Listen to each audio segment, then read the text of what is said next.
Race number 5 at Belmont Park. It's over the 2100 metres, a 66 plus event for the stayers. And Mark, real excitement now, I think, around Rosewood Hill. Every time I see her nominated, I'm just looking forward to seeing how she goes. There is, Adam. She's been in very good form, but our replay horse's last start winner, Not Again Ken, showing a dazzling turn of speed. Corner, a lead flight back towards her tail of the field. In the straight, I Done It has raced up, hit the front. Here's Not Again Ken. Capo Duro's joining in with a good run. It's Not Again Ken hitting the front from Verdello Blue. Capo Duro is coming down the outside, and then Chatumi. Not Again Ken's in front though from Capo Duro. Not Again Ken, he's holding Capo Duro at bay, and Not Again Ken has won by... Really good performance there by Not Again Ken, has now won 2 of its past 4. We mentioned going into this race at Mark Wright. He's just got a brilliant way of getting these stayers up. This horse went from the 16 up to the 2,000 metres, attacked the line strongly. It goes up in weight now, but with a similar performance like that again, it'd be very hard to beat here. Yeah, look, that's the reason I've got it on top here, Adam. Barrier 5, I think it'll get clear air more so than Rosewood Hill on the inside. A little bit sceptical about the Apprentice going on board as well. Could find a bit of traffic. This is a push-button horse, Adam, have no doubt about it. You're just a sit-and-steer job for Fred Kersey, but the young and experienced Apprentice with Glenn Smith on Mark Wright's galloper goes so well, and the turn of speed, I dare say in the soft conditions as well, that this galloper will get even better. I'm looking forward to seeing him here, but take nothing away from Rosewood Hill. Been in outstanding form, really appreciates that quick backup, so I'm not sure if there's another staying event next week. We'll probably see her there. Yeah, exactly right. It is something that seems to work for her, that type of work. I'm really keen to see number 12, No Saying It, Mark. I think it's a brilliant strategy actually by Lindsay Smith to avoid the Aquanita coming up a little bit later with Variation and Gatting in it as well. They come to this race, which is really winnable, carrying just the 54 kilos with William Pike on board. The horse enjoys a soft track, and I've gone back and taken a look at those last 2 runs behind Variation and also Big Red Costa. The horse clearly wants further, doing its best work in that last 100 metres every race. With good tempo in this, I can see No Saying It winning this race and playing a big part. He's a genius, isn't he, Lindsay Smith, and I'm not willing to doubt him here either. Barrier 2, William Pike, ticks a lot of boxes here, but a very, very open staying race. We've even got Dark Musket coming back from last week's Strickland Stakes. This is a much easier assignment. Again, an Apprentice goes on for that weight relief, so there are a few question marks. Look, Verdello Blue was in the replay we saw, and it back to some of its best form, the 10-year-old. So, look, a lot of chances in this race. Even Jatumi we haven't touched on, but a wide open race. Adam, what way are you going? Yeah, I've got number 1 Rosewood Hill on top, but no confidence, as you said, for the reasons just everything can basically win this. From 12, No Saying It, 10 Jatumi, and 8 Capo Duro. I've got 4 on top here, Not Again Ken. I think we'll appreciate the soft conditions. From number 1, Rosewood Hill, number 12, No Saying It, and number 10, Jatumi. Race number 6 at Belmont Park. It is the listed Aquanita Stakes. It's over the 2,000 metres. And Mark, you never want to rule out other horses, but this does look to be a race between 2. Yes, it certainly does, Adam, and I'm looking forward to the battle. It is really a battle of the 3-year-old of the season as well, with Gatting and Variation. Let's go back and have a look at the replay of the Belmont Guineas. Western Temple off the fence, getting out wider, then Elegant Blast, Rich Red, getting an inside run, Vein Striker, and to the outside is Fontaine Blue, but giving them a big start. Mr. Undercover trying to come after Minus Looks. Variation joined in with a great run, and Gatting's getting through as well. So Variation and Gatting are going to fight it out. Variation's in front from Gatting, clear of Western Temple, but Variation, too classy, is pulling away from Gatting and Western Temple, and Variation... Well, a brilliant performance by both of those runners that we talked about before. Variation out in front and just did everything perfect. Got into a lovely spot from a wide draw, which was a small concern, and just continued to attack the line. And then you had Gatting, which of course was second up after racing in the 1,200 metres.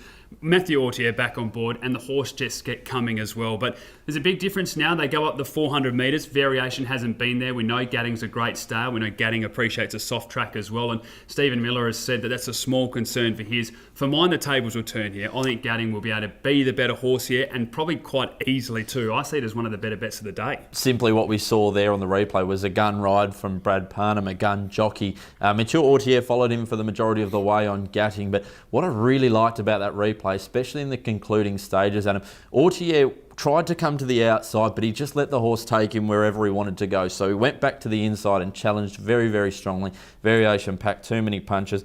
Simply put, it's a race in 2, Adam. Number 3, Western Temple, William Pike, Grant and Alana Williams. They get another lovely run in behind the speed. Speaking of speed, and there doesn't really look to be much. Dusty Storms there, but has been sitting just off the speed as well in recent times. And Noble King comes into this race off about a month freshen up. Ash Maley now trains and takes over the reins from Grant and Alana Williams. Yes, they do. They'll be hoping to get some money back in this type of race. The one I'm really intrigued about, Mark, when we're looking outside these form lines is Jackpot Prince. It was a massive performance last start with how wide it was to win with the 57.5 kilos. Clint Johnson-Porter got off and just had that big smirk on his face. He knew he'd absolutely butchered it, but he was able to get the win, and he was pretty honest about it as well. Back to this type of company, 55.5 from barrier 3. I'm intrigued to see how it goes, but for my number 2, Gatting is the horse to beat. From 1 variation, 6 Jackpot Prince and 3 Western Temple. Yes, go with the horses with the runs on the board. I've got 2 on top as well. Gatting from 1 variation. Number 3, Western Temple, and 6 Jackpot Prince. Race number 7 at Belmont Park. It is the listed Belmont Oaks over the 2,000 metres. And Mark, we don't have the same stars as we have in recent years, but for mine, that's actually made this race really exciting because I think there's probably 6 or 7 that can actually win this race, especially with the way the conditions are going to be. It's a very even race, isn't it, Adam? And a lot of these will go on to bigger and better things. We had a look at the Belmont Guineas before the previous race, so we'll now have a look at that Jackpot Prince race, and we saw Perfect Dream running on for 3rd. Perfect Dreams got lost a little bit back, and no, it's got to the outside, in fact, running about 4th now for Pike as they straighten up inside the 250. Here's Jackpot Prince putting in down the outside, a good run. Perfect Dream goes with it though, and they come together. It's Jackpot Prince the outside, just in front of Perfect Dream. Dusty Storm tries to come back. Jackpot Prince has got the head in front though from Dusty Storm. Perfect Prince coming through Perfect Dream, then Persian Princess, but Jackpot Princess. Well, it was a really good performance by Perfect Dream. It had its chance to win and wasn't able to, but this is a horse that had gone from the 16 up to the 2100 metres. Probably needed just that little bit of run just to get that fitness in there as well. Now they have the blinkers applied, the tongue tie goes on as well, and I actually think barrier 12 is not too much of an issue. This horse can get back. There's no real amazing sprinters in this race or turn of foot stayers. I think she can run over the top and play a big part. I don't have her winning the race, but she's in my top 4. That's the worry, Adam, the speed in the race. I think you mentioned it there, but being by commands, I think she'll certainly get the trip, especially in the soft conditions, which we are expecting. We've also got number 3, Fontainebleau. You only need to go back 2 starts ago. Very impressive and winning over 1,700 metres. I thought the last start effort was very, very good in the Belmont Guineas as well. Ran on strongly.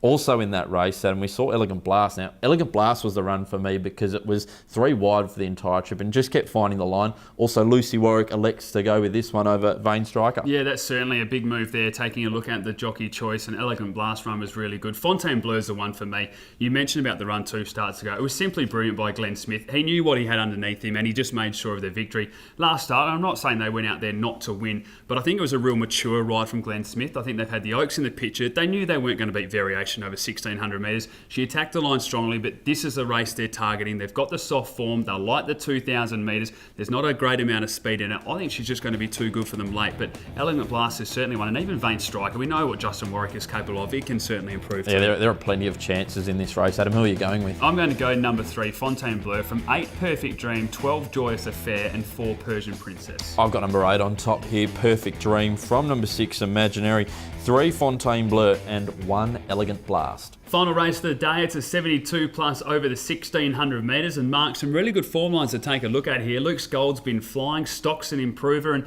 Grand Lorado was pretty impressive first up as well. Yes, the one you mentioned at the top, Luke's Gold. How is this for a win? In the straight, Woodsville made its move on the outside to come after Ros Martini. Gloryland was gone. Helm's Gate is coming through. Luke's Gold is putting in down the outside as well. And then Astronomite, who's coming through now in the middle, and Stocks. But it's Luke's Gold wide out, racing up with Stocks coming after Luke's Gold. And then Astronomite, but it's Luke's Gold with a head in front. Trying hard, Stocks. It's coming now. Stocks, Luke's Gold just in front. And Luke's Gold has won. Very impressive again by Luke's Gold, has now won 2 of its last 3. Got a nice card up into the race there by Astronomite, but it was a way that this horse finished off that was just so impressive. We talked about it going into this box seat that the 1,600 was going to be a massive positive, and Randy Tan gave it another really good ride.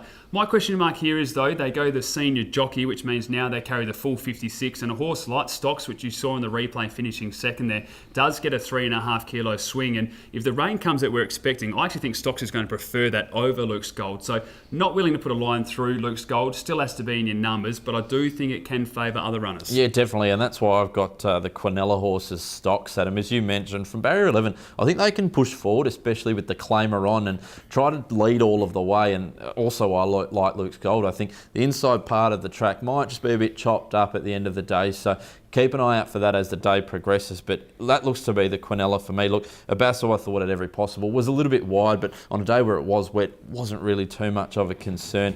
Pushed to pass, pulled up with issues last start. Bida Creek can run a nice race. Outside of those top two, for me, I've got Luke's Gold on top, Adam, but I know you're quite keen on Stocks. Yeah, look, I just think Stocks with the weight swing and the way the race can play can probably turn it, and I think the rain's going to favour it more, so it's on top for me. From 4, Grand Lorado, really good first up performance. Number 10, Bida Creek, she'll bring a snorkel and a flippers, and 5, Luke's Gold, 1, 4, 10, 5. Number 5 on top for me, Luke's Gold. From number 1, Stocks. Number 12, Saker, and 4, Grand Lorado.